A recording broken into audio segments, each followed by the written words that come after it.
Salut à tous, épisode 13 avec Lotto Soudal. On a quelques éléments à finir. On a aussi une saison qui se termine avec des petites idées pour la prochaine. Philippe Gilbert devra être soigné car c'est notre emblème quelque part, même s'il est un peu nouveau chez Lotto Soudal. Thomas De Gent, voilà, doit être respecté. Tim Wellens a été prolongé. John Degenkolb également. John Degenkolb, on le verra sur le Big Bang Tour dans cet épisode-là. Dylan Tuns, je fonde beaucoup d'espoir sur ce gars-là. Mais pas seulement, j'ai aussi beaucoup d'espoir sur son compère qui nous rejoint également, à savoir Lorenz de plus. Donc j'espère que ces deux-là vont réussir à nous amener, je dirais, une part qui manque encore un petit peu dans cette carrière. C'est le côté un peu héroïque où quelqu'un arrive à vraiment accomplir un exploit assez significatif. En plus des petits jeunes qui nous rejoignent, j'ai un petit Italien là, j'ai quelques coureurs sympas avec le petit Mézec également. Il va falloir voir comment est-ce que les uns et les autres vont progresser. On va s'occuper ici de terminer la Vuelta. Il reste les étapes 17 à 21. Et on va aussi jouer donc le Big Bang Tour, une équipe autour de Degenkolb. Et on terminera avec Québec, Montréal et également le Grand Prix de Wallonie en laissant les championnats du monde et le Tour de Lombardie pour un épisode 14 où ça va être chaud, hein. Championnat du monde très chaud. Pour la Vuelta, on avait déjà 6 étapes qui avaient été disputées à épisode 12, je reviens pas dessus. Ensuite, à épisode 13, Calabi One avait entamé les hostilités avec une 3e victoire d'étape, avant que Tim Wellens ne sorte le grand jeu avec sa tunique rouge de leader pour aller chercher l'étape 8, puis après, c'est là qu'on revient à la réalité. Hein. Étape 9, victoire d'Egan Bernal au sommet du Tourmalet, avec déjà du temps de concéder pour Wellens, ce qui fait que le général commence déjà à s'éloigner, et Bernal donc là sur le Tourmalet. Un petit débat aussi naissant, c'est-à-dire est-ce que au final je n'aurais pas dû d'emblée jouer le coup pour Hagen au général et finalement espérer jouer un top 5 avec Hagen plutôt que tenter le coup avec Wellens. Bah oui, sûrement qu'en tout cas après coup, c'est quelque chose qu'on peut dire facilement.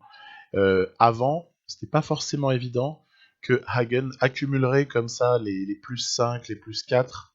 C'est-à-dire qu'il a été excessivement chanceux au niveau des formes du jour, ce qui honnêtement ça permet de parler différemment après coup. Mais je pense vraiment que, enfin, si c'était à refaire, en fait, je ferais pareil.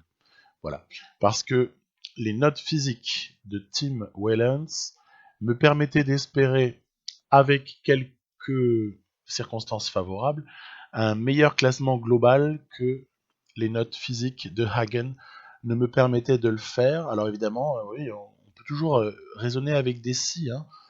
J'aurais pu plein de choses. En tout cas, ici, dans cette Vuelta, c'est Bourman qui prend le commandement avec notamment Ion Issaguirre et Tige Benoît qui figurent très bien, Egan Bernal qui commence à perdre du temps. Donc c'était un tournant, hein, que cette étape 14, même si déjà dès la 9, il y avait eu une tendance. Et la tendance de l'étape 15, c'est Bernal qui lâche parce qu'il doit être sûrement avec un excès de fatigue assez prononcé, et il commence à lâcher progressivement le général qui est par contre dominé par Bourman et Ion Issaguirre. Il y avait une jolie victoire comme ça de Formolo au sommet de l'étape 15. Et après, sur le contre-la-montre de l'étape 16, la dernière que j'ai présentée dans l'épisode précédent, c'est Ion Issaguirre qui va prendre le pouvoir. On voit ici qu'il récupère le retard sur Benoît et il garde Bourman à distance, ce qui fait de lui à ce stade le favori avec 42 secondes sur Bourman, plus de 2 minutes 30 sur Tige Benoît, donc ça va se jouer entre deux gars, un petit peu comme ce Giro actuel auquel on assiste, qui va se jouer probablement entre Almeida et Kelderman. Et puis pour nous, on a des objectifs, c'est les 2 maillots distinctifs du meilleur grimpeur, enfin le classement de la montagne on va dire, et le classement par points. Voilà les 2 objectifs qu'on va se fixer sur cet épisode-là. Si on peut aller rajouter 1 ou 2 victoires d'étape, on va pas se gêner.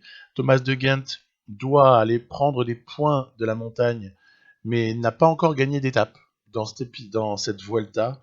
Donc ça peut aussi constituer un objectif. On verra aussi ce qu'on est capable de faire. Tiens, Cofidis qui roule. On verra aussi ce qu'on est capable de faire à étape 20, qui est un petit peu un moment important. Étape 20 assez spectaculaire. Donc voilà, un petit peu, le décor est planté. On s'est échappé dans cette étape 17, mais je me demande bien si c'était une bonne idée ou pas, parce que le peloton ne laisse pas partir. Il n'y a pas de champ qui est laissé à cette échappée. À partir de là, on va être obligé, à un moment donné, de changer notre fusil d'épaule, puisque l'échappée n'a pas beaucoup d'avance. Je vais tenter un rapproché.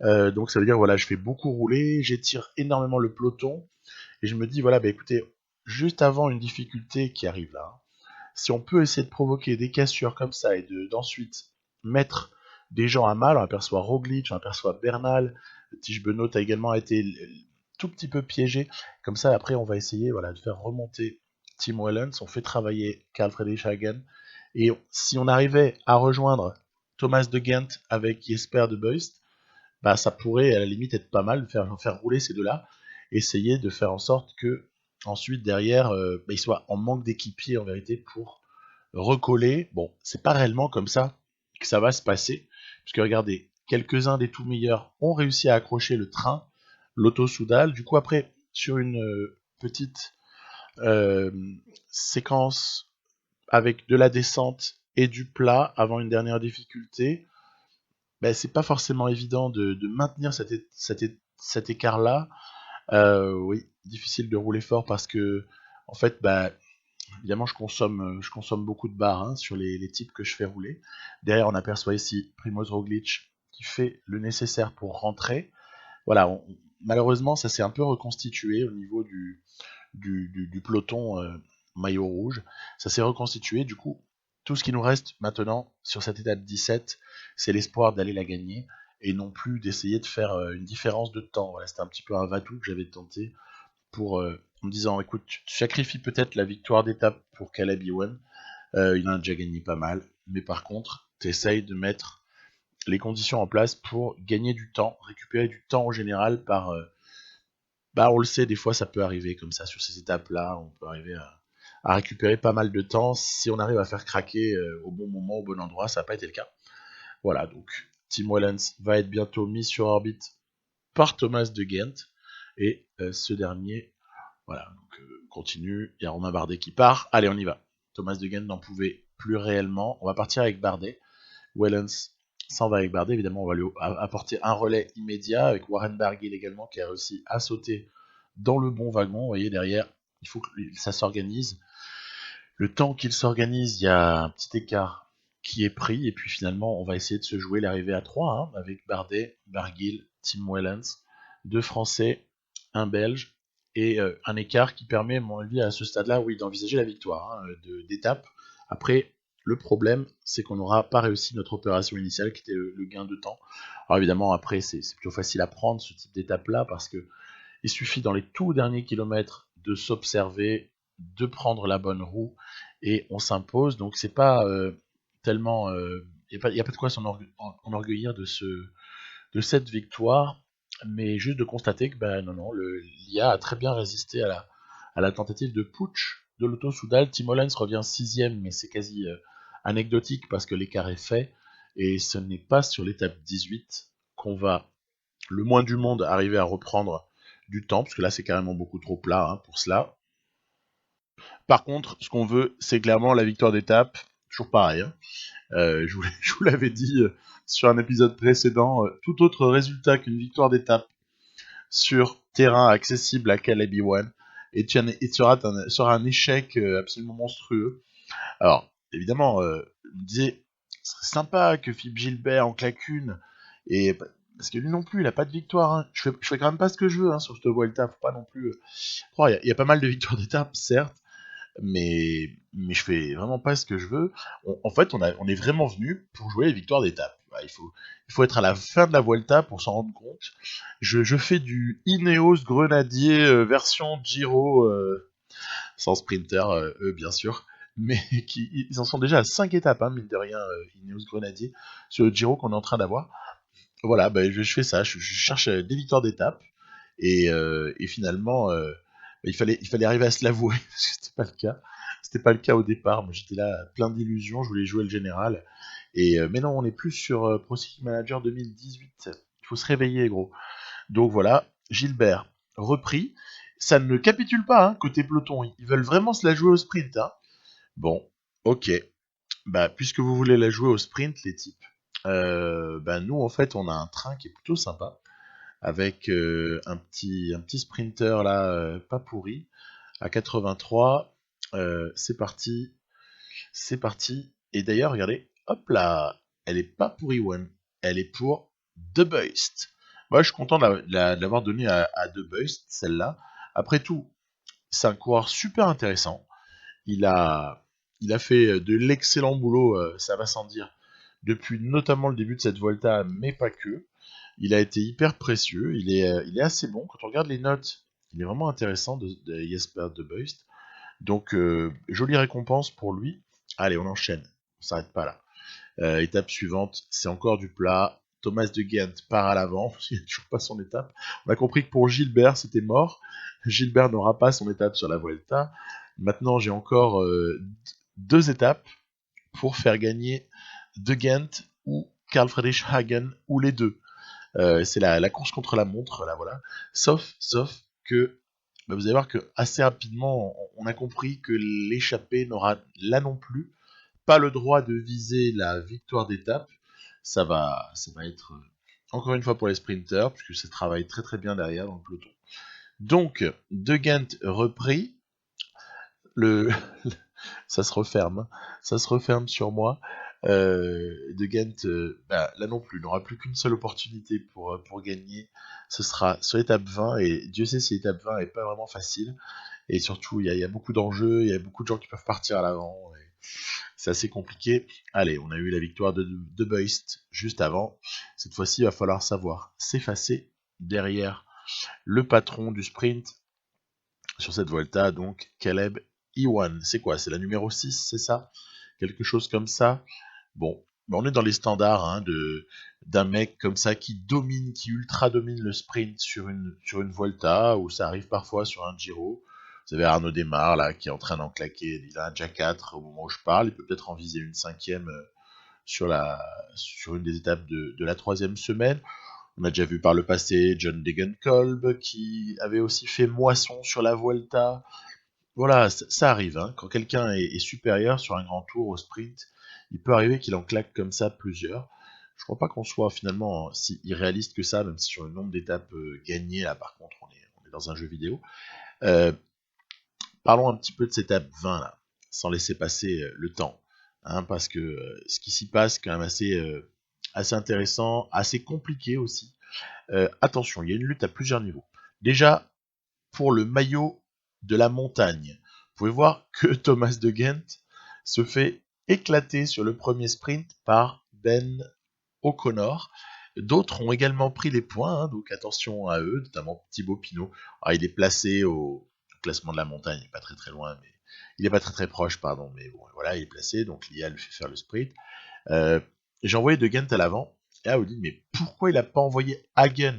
C'est pas possible, il nous raconte des histoires, il dit, je veux faire gagner Hagen, et il l'envoie pas devant. Ouais, je sais.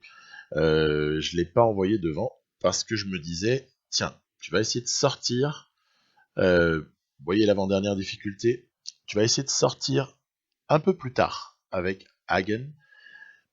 Ouais, mais il faudrait quand même que ce soit jouable. L'écart avec l'échappée n'est pas inouï, donc on peut se dire que Hagen pourrait faire le jump à un moment donné. Tam, allez, ça c'était pour assurer le maillot à poids de Ghent. Allez, normalement on est bon, il n'aura pas nécessairement sa victoire d'étape, quoique, mais au moins il aura déjà son maillot. Parce que mine de rien, O'Connor se rapprochait dangereusement, et donc j'ai vraiment fait violence à De Ghent pour qu'il aille chercher comme ça ce qu'il faut. Philippe Gilbert est chargé de bosser un petit peu, même si c'est pas son terrain, mais il est chargé de bosser, j'ai pas le choix, pour Hagen. Egan Bernal, un petit peu loin au général, tente une offensive à laquelle quand même vont répondre tous les cadors, vous voyez, Uran, Izaguirre, Roglic, Dan Martin, etc. Donc c'est pas très bon pour l'échapper. Pas très bon pour l'échapper. Heureusement, O'Connor était lâché à ce stade-là, donc ça a permis à De Gendt de prendre les points et d'assurer définitivement le maillot. Définitivement parce qu'O'Connor est lâché, hein. Sinon ce serait encore possible pour lui de prendre les points au sommet de l'Alto de Covadonga. Là, en fait, voilà, vous avez vu ce qui s'est passé là. Pam, je me suis pris une cassure qui m'a tué. Cette étape, elle est vraiment difficile, hein. Je l'avais déjà joué avec Movistar, sauf que là, avec Movistar, j'étais dans la position du type qui a le maillot rouge et qui essaye de gérer pour ne pas perdre trop de temps sur cette dernière étape dangereuse. Mais le problème, non, on fait attendre De Gendt, hein, parce que sinon ça va pas aller. En plus, il n'est pas possible qu'il aille chercher la victoire là, il n'a plus assez de barres, etc. Donc le problème, c'est que la cassure, Hagen n'arrive pas bien à la digérer. En revanche, Bourgman, hop là, il est parti, et mon Dieu, d'une façon assez autoritaire. Donc alors là, c'est horrible, hein, c'est un désaveu catastrophique pour ma propre stratégie depuis le début de cette Volta. C'est que sur cette toute fin d'étape 20, bah ouais, je vais protéger Hagen avec Wellens parce que je nourris encore un minuscule espoir. Vous avez vu, il y a Nibali, il y a Pinot, ils vont tous être battus. En fait, c'est pas eux qui vont gagner cette étape-là. Oui, je nourrissais donc l'espoir, vu en plus la mauvaise forme de Tim Wellens, hein. C'est aussi ça qui m'a forcé à faire un choix. Je me suis dit, prendre 4 minutes dans la figure ou en prendre 8, c'est pareil. À ce stade-là, on s'en fiche. Donc, Hagen fait le jump jusqu'à Bourgman, jusqu'à tous les meilleurs, hein, Bernal également. On a en plus la possibilité, allez, d'essayer de l'aider avec Thomas De Gendt. Mais ce qui va se passer à ce stade-là, c'est que l'avance prise par les hommes de tête, hein, il y a encore des hommes devant, hein, notamment Zakharine qui est devant, bah, s'avère un petit peu trop difficile à boucher. Ce qui fait que moi qui misais tout sur la dernière montée quelque part, pour essayer d'aller chercher une victoire avec Hagen, bah, je vais l'avoir dans le baba. Et pas qu'un peu, hein, puisque au final, Zakharine va s'imposer. Vous voyez, les tout meilleurs sont encore là, et d'ailleurs, tout meilleurs, ils ont encore un peu plus de barres, à mon sens, que l'ami Hagen. Tiens, un petit coucou à Lorenz de plus, là, qui est en évidence sur cette étape-là, même s'il ne va pas s'imposer non plus, mais il est présent. Et vous voyez, regardez, on va caler, voilà. On va caler ici, malheureusement, et Bourgman, remarqué, est en défaillance. Izaguirre n'est pas forcément au top non plus. Quintana, Barguil sont présents. Il nous aura pas manqué énorme, hein, parce qu'en fait, devant ce groupe-là, voilà, il y a Zakharine qui vient de s'imposer, Jack Haig qui vient comme ça prendre la deuxième place, et on va pas être si loin, mais quand même, on était nettement pas du tout en situation de gagner l'étape, donc bah ouais, Gilbert, De Gendt, Hagen notamment n'auront pas eu le droit à goûter à la notion de victoire d'étape sur cette Vuelta. Seuls Iwan et Wellens ainsi que De Buys, vous l'avez vu juste avant, ont eu ce droit-là. Je crois qu'on en prend quand même 10, donc c'est pas si mal. C'est même totalement irréaliste. On va vite passer sur ce sujet-là, on va rien dire. Et bah oui, donc c'était bien le juge de paix, et on a une étape par contre 21 qui est une formalité. Alors une formalité, arrive à Madrid, hein, bien évidemment. Oui, on va voir si c'est une formalité. On va essayer de lancer encore une fois proprement notre sprint et ne pas se croire non plus parvenu avant d'avoir levé les bras. Ce serait la 7e pour Iwan sur cette Vuelta. Le maillot à poids a été sécurisé. Le maillot par points est peut-être encore en jeu. À voir. Mais l'avance de Wellens ne me paraît pas, encore une fois, si définitive par rapport à Caleb Ewan. en cas de victoire, donc à surveiller. Il va y avoir un petit écart, vous allez voir, ça va se jouer à 2 points près entre ces deux-là. Donc Iwan s'impose, voilà, c'est fait. Et puis on va surtout regarder après les classements, parce que là-dessus, peut y avoir encore une fois des petites surprises. Il y a eu une mini cassure, mais c'est pas très grave. Voilà, donc dans le général, surtout c'est ça qui m'intéresse. Voilà.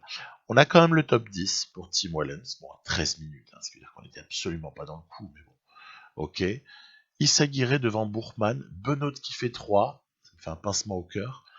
De Ghent qui a obtenu son maillot. Wallens qui a sauvé le vert de très très peu. Du côté du meilleur jeune, et évidemment Egan Bernal, pas de surprise. Bon, le général par équipe, soit. Et voilà, on a quand même nos 3 maillots de grimpeurs sur les 3 grands tours en une année. Jamais réalisé auparavant, nous dit le jeu. Donc ça allait, ça va, ça sauve un peu l'honneur. Mais encore une fois, cette Volta, elle aura été vraiment délicate. Et j'espère, quand je rejouerai une Volta, y aller avec d'autres armes et avec d'autres possibilités, parce que c'était quand même un petit peu douloureux par moment. Voilà. Benelux, ou plutôt Bing Bang Tour. Celui-là, je m'étais dit au début, vas-y, tu proposes juste 2-3 sprints, et puis après on montre l'étape reine, celle, vous savez, avec le mur de Grammont, et basta.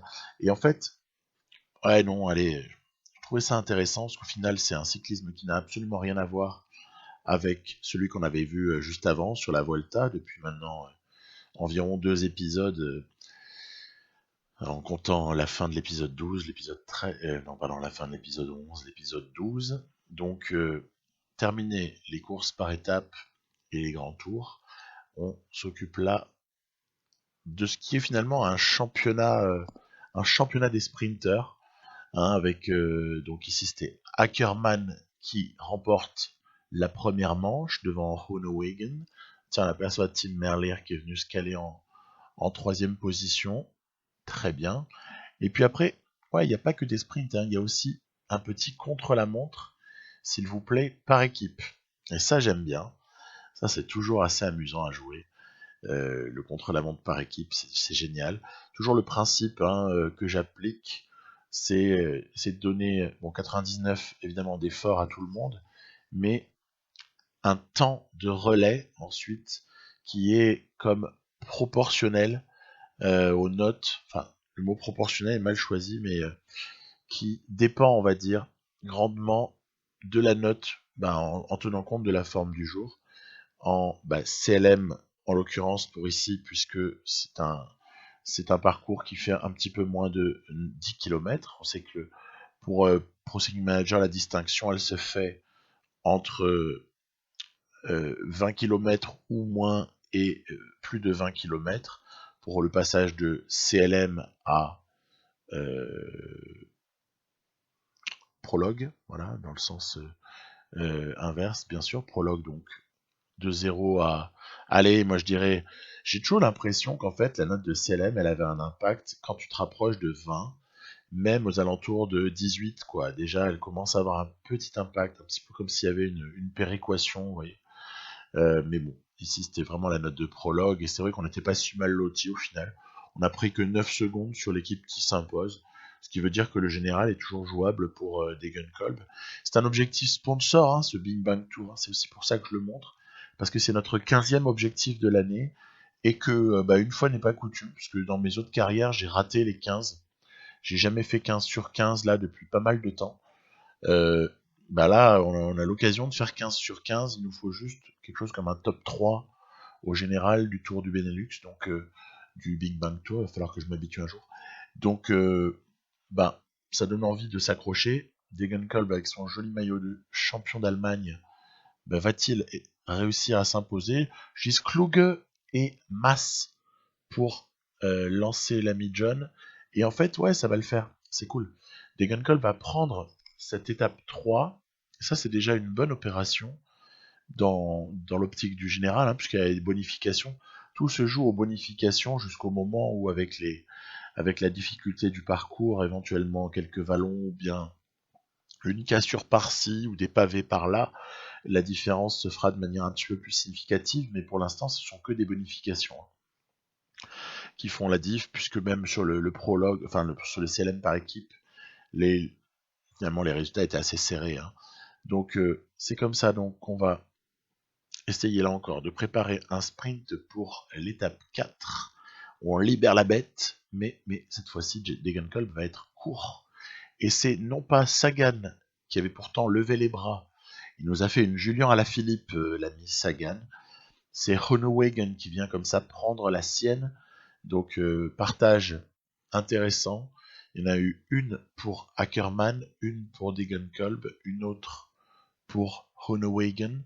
On va voir maintenant pour qui est l'étape 5, puisque faut pas non plus croire, il y a un profil annoncé qui est un petit peu vallonné, mais honnêtement, moi je trouve pas ça très très vallonné. On va dire qu'il y a une ou deux bosses sur la toute fin, mais ça mérite peut-être pas la classification vallon. Bon, bref, c'est pas très grave. Quoi qu'il en soit, on va tenter notre chance tout de même. On va quand même tenter notre chance sur la fin, donc restons placés. J'ai une équipe qui est pas très très forte, mais qui peut être largement suffisante en fait sur un tour comme celui-là. Vous voyez Vermeersch qui n'a pas de très bonne note, Vermeersch. Klugemas ont été beaucoup les poissons pilotes de Degenkolb. Jelle Wallace est un coureur très très intéressant, je l'ai souvent protégé celui-là. Voilà, juste regardez l'arrivée. Alors ici, cette étape 5, elle est un peu particulière, parce qu'il y a moyen d'opérer des tours de petites cassures sur la toute fin, sur les changements de rythme, là, il y a quelques petites relances qui permettent ça. C'est comme ça que je vais aller la prendre, avec quelques secondes d'avance sur Bettiol et Vendrame, ce qui va donner à Degenkolb au soir de l'étape 5 une petite avance, plutôt confortable, d'une vingtaine de secondes, mais encore une fois, bon, pas non plus trop pavoisé, parce que l'étape 6 est un petit peu plus, on va dire, mouvementée. Elle n'assure pas réellement, avec ces 20 secondes, on est vraiment pas sûr de grand chose. Donc, encore une fois, vigilance, protection Wallace, protection Degenkolb, intervention sur le final de Wallace, les équipiers, on a aussi Van Gutem, on a comme ça Frison aussi, que j'aime bien, qui est assez précieux dès lors qu'on est sur des terrains comme ça, flandriens ou apparentés. Là, c'est plus une ardennaise plate, celle-là, cette étape 6. Une ardennaise plus plate qu'une ardennaise, c'est ça que je veux dire par là. Donc, voilà, on va se retrouver assez rapidement à se confronter comme ça à un petit mur avant, encore une fois, quelques petites aspérités, et puis ensuite, le final sera presque plat. Regardez, ça part, il y a des petits mouvements sur cette étape, c'est assez intéressant. Là, c'est Remco Evenepoel qui tente de partir. Après, c'est plutôt pas mauvais d'avoir comme ça le départ de certains, parce que comme il y a encore quelques équipiers en tout cas. Attention, Wout van Aert aussi qui est en train de se faire la malle, et aussi Bauke Mollema, je crois, qui sont partis pour essayer de rejoindre Remco. Ces attaques sont un petit peu lointaines, il y a encore des gens pour rouler, donc à la limite, tant qu'ils attaquent, c'est peut-être pas si mal qu'ils le fassent maintenant. Vous voyez, par exemple, Alexander Christophe qui ramène un petit peu tout le monde à un moment donné. C'est nerveux, c'est très nerveux dans le final, ça qui est intéressant aussi. Je vais tenter un coup avec Wallace là, voilà. Me dire comme il est loin en général, en fait non, c'est nul, parce qu'en fait j'ai suscité une contre-attaque pour les autres, pour quelques cadors, et du coup après je me suis mis à mal pour essayer de rentrer. Wallace est là, mais Degenkolb a quelques secondes de retard, heureusement il va rentrer comme ça, voilà. Donc pas évident, c'est très mouvementé comme je disais, c'est penser au final de certaines courses là, qui sont passionnantes, parce qu'en fait ça part dans tous les sens, et on a du mal à maîtriser la course. Regardez, Wallace tentait le coup en fait. Tentait le coup en scred, mais ça n'a pas fonctionné. Même tenté de bloquer Gaviria, mais ça n'a pas marché. Vous savez, je me suis rabattu sur la droite, mais ça n'a pas du tout bloqué Gaviria. Donc voilà. Bon, victoire pour Fernando Gaviria.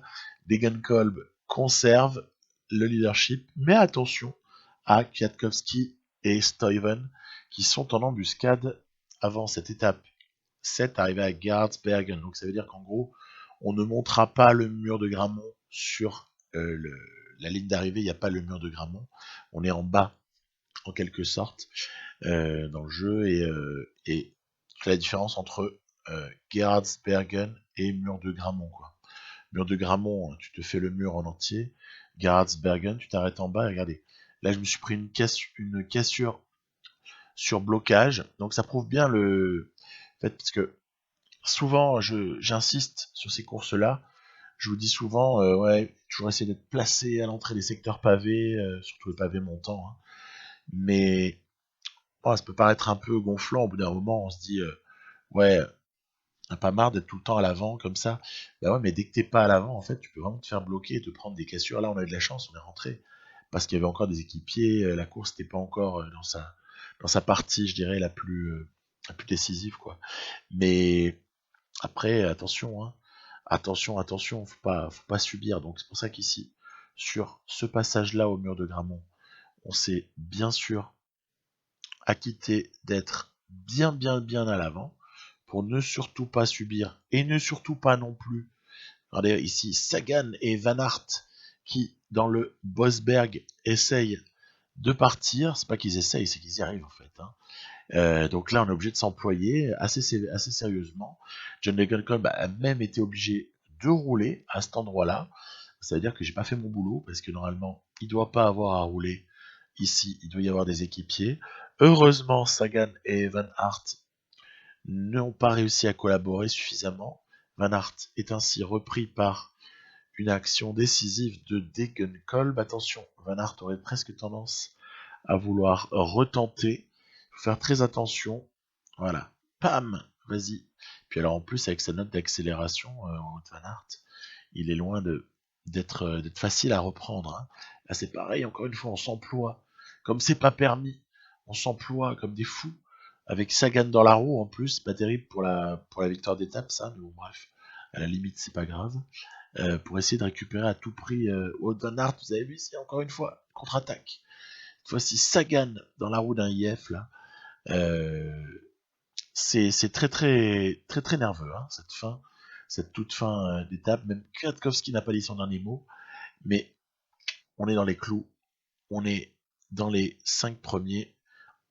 Il va peut-être falloir lancer astucieusement dans pas très longtemps avec John Degenkolb, qui a une très bonne forme du jour. J'avais oublié de vous mentionner que il était sous pic le matin même de l'étape 7, comme quoi planifier c'est sympa de pas laisser les choses se faire au hasard, parce que ça aide un petit peu, notamment un plus 5 ici.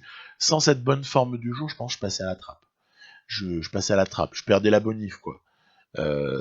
Donc peut-être Degenkolb pouvait sauver un top 3, mais en l'occurrence là, c'est mieux que ça. C'était une 3e victoire d'étape, ainsi que le général. Donc du très bon Degenkolb sur ce Bing Bang Tour.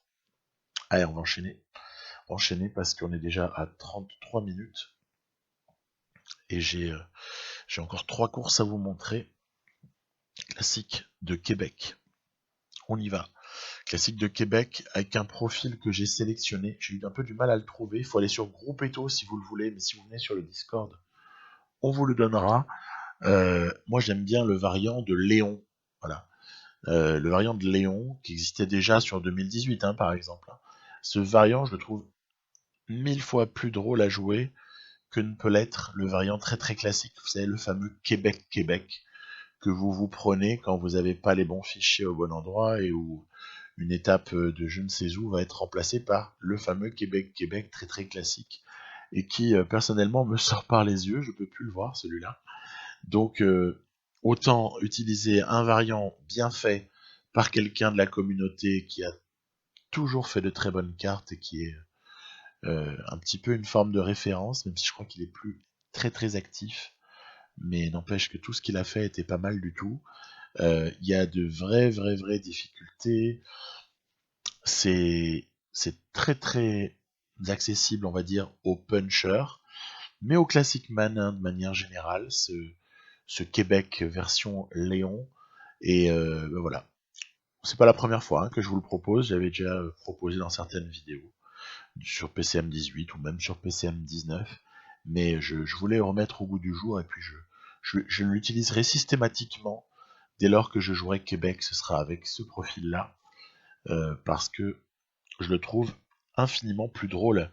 Il y a des relances là qui sont assez sympas. Il faut essayer de pas se faire prendre.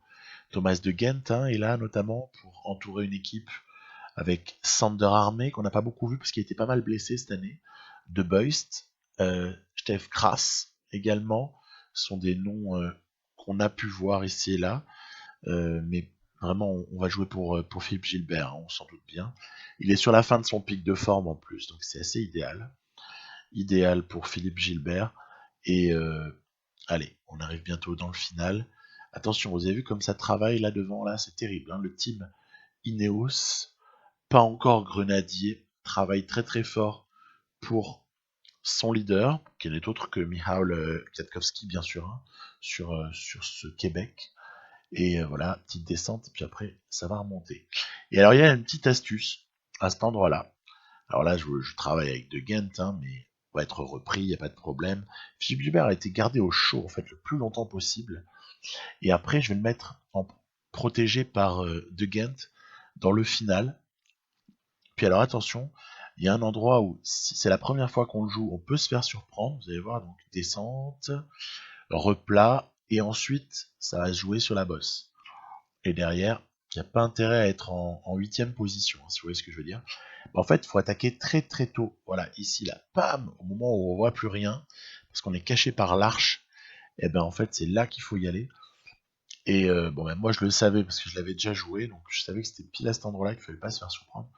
Et donc, petit conseil au passage, voilà, si ce profil, ce variant vous intéresse, et si vous n'avez pas envie de vous faire avoir sur l'accélération finale, pensez bien à attaquer à temps avec quelqu'un qui a du punch. Pour un peu, Philippe Gilbert... Ah oui, alors ça c'est la phase record. Attention, record là. 2 succès à Québec. On est, je pense, sur un truc qui est all-time. m'a fait mourir de rire, quoi. Record de 2 victoires. Mais alors, le pire, c'est que c'est vrai. Bon, voilà. On referme. On passe tout de suite à Montréal. Oui, donc Philippe Gilbert, là, on a l'impression d'avoir eu le Philippe Gilbert de 2011. Ça fait plaisir. Sur une DB qui n'est pas une DB du passé. On a eu droit à un petit instant de Philippe Gilbert 2011. J'espère vous en proposer un aux alentours du 20 mars, vers là, de l'année qui suivra. Je sais pas si vous voyez ce que je veux dire. Petite course italienne, là, pas très connue, un tout petit peu longue, de presque 300 km. Voilà, donc on aura besoin du Philippe Gilbert version 2011 à ce moment-là, mais d'ici là, on va le laisser un petit peu en paix, si ce n'est sur les 2 dernières courses de l'épisode, donc Montréal, ici, 2 jours après Québec, où honnêtement, s'il y a moyen de faire le doublé, je ne vais pas me gêner. C'est toujours du profil Léon. Léon a fait là aussi un variant qui pour moi est exceptionnellement intéressant à jouer. Il a une spécificité, ce variant, c'est que, et tant mieux, moi ça me va, c'est encore une crevaison malchanceuse, décidément Sander Armé n'a pas été très très heureux dans son accompagnement de ses leaders. Ouais, là on a déjà une inversion entre les formes du jour, puisque De Ghent est plus en forme que ne l'est Gilbert, et pourtant comme je sais que ça se joue au sprint entre quelques-uns, je n'ai pas envie de jouer pour quelqu'un d'autre que Gilbert tout de même, parce que De Ghent au niveau de l'accélération c'est un peu pathétique. Donc l'idée c'est que cette course s'adresse essentiellement, vous allez être surpris ou pas si vous connaissez le truc, ça s'adresse essentiellement aux Flandriens punchers. Ça paraît complètement dingue, mais c'est ces gens-là qui réussissent le mieux, c'est ces gens-là qu'on va avoir majoritairement à l'arrivée. Peter Sagan est l'un d'entre eux, Wout van Aert est l'un d'entre eux également. Vous voyez, hop là, ça part, et ça part entre... Alors, dire oui, ça n'est pas le cas de... ça n'est pas le cas... j'ai un trou du coup, forcément Nassen également. Ça n'est pas le cas de Kwiatkowski, voilà, qui n'est pas identifiable comme un Flandrien. Oui, certes, c'est vrai. Cela dit, au niveau couteau suisse, pour le coup, Kwiatkowski, on est sur l'archétype du type qui est inclassable, en tout cas à l'échelle de sa carrière, où il était capable de s'imposer sur pas mal de types de profils. Donc regardez qui est là, hein, de toute façon. Donc ça va se jouer au sprint. Je me fiche éperdument que De Gendt soit complètement crevé. J'ai choisi une roue. On va voir si c'est la bonne. Parce que ça va partir. Voilà. Peter Sagan, Wout van Aert ou Philippe Gilbert. Regardez. Ça va être pour Peter Sagan, ici, du côté de Montréal. Donc très belle victoire pour le Slovaque. On a ici eu un joli sprint, ma foi. Et regardez, sur la ligne, c'était assez serré. J'ai fait j'ai monté un petit ralenti. Regardez là où on voit.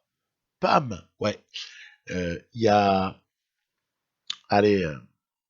Il y a 15 cm, quoi, pour Sagan devant Van Aert sur celle-là. Tiens, on parle des championnats du monde sur parcours Imola, hein, bien sûr. Regardez, c'est con parce que j'ai 2 plus que je ne pourrais pas aligner, il est blessé. Et puis, Wout van Aert avait refusé la sélection à l'époque. Ce qui veut qu'il va falloir composer entre Wellens, Dylan Teuns, Tige Benoît peut-être. Pas gagné, hein, en tout cas l'histoire, ça je vous proposerai à l'épisode d'après. Et ouais, histoire de se quitter là, tranquille. Petit Grand Prix de Wallonie. J'aime bien cette course, voilà, je vous l'ai déjà dit. J'aime bien cette course. Et en plus, on a la chance d'avoir la présence de Mathieu Van Der Poel. Également de bons coureurs, hein, comme McCarthy ou comme Meurice. Donc attention, dans la montée vers la citadelle, il va falloir faire gaffe. Contrôler l'échappée, sait-on jamais. Essayer de faire gaffe à ce que Van Der Poel ne plante pas à un moment donné une attaque dont il a le secret et qui nous empêche de rentrer ensuite parce que le coco a de la résistance. Donc là, ce sont Kemna notamment et quelques autres qui lancent les hostilités. On essaie de rester placé. On ne s'affole pas. Allez, j'ai hésité de jouer le coup pour De Beust, mais j'estimais que comme il avait déjà eu une victoire sur la Vuelta, c'était pas forcément nécessaire de jouer avec lui, qu'il valait mieux aller chez Fifi, hein, puisqu'on est toujours sur le Philippe Gilbert 2011. Alors pour fêter ça, bah normalement en 2011 il s'est imposé sur le Grand Prix de Wallonie, tout comme en 2006, oui parce que ça remonte déjà, le garçon n'est pas tout jeune. Donc je me suis dit, allez, hein, si tu veux vraiment avoir la version 2011 de Philippe Gilbert et faire de la magie positive pour la suite de la carrière, malgré les baisses de notes, eh ben alors tu essaies de gagner du côté de Namur, en haut de la citadelle, là, voilà. Il va falloir essayer d'aller gagner avec Philippe Gilbert. De Beust va s'employer ici pour mettre Fifi dans les toutes meilleures conditions. Après, il faut lâcher la bête. Et normalement, sur l'accélération, sur le punch, ça devrait faire l'affaire. Voilà, mon ami. Tu l'as fait. Chapeau à toi. David Gaudu va faire deuxième. Van Der Poel va revenir dans le top 5 de ce Grand Prix de Wallonie. Ouf, le boulot a été fait. Bravo encore une fois au boulot de Jasper De Beust, pion essentiel et méconnu. On va se reposer maintenant, 43 minutes. J'ai fait un peu trop long, je crois, cette fois-ci. Rendez-vous à l'épisode 14. Puis d'ici là, je vous aurai probablement proposé du Trek et peut-être du Movistar. Bye bye.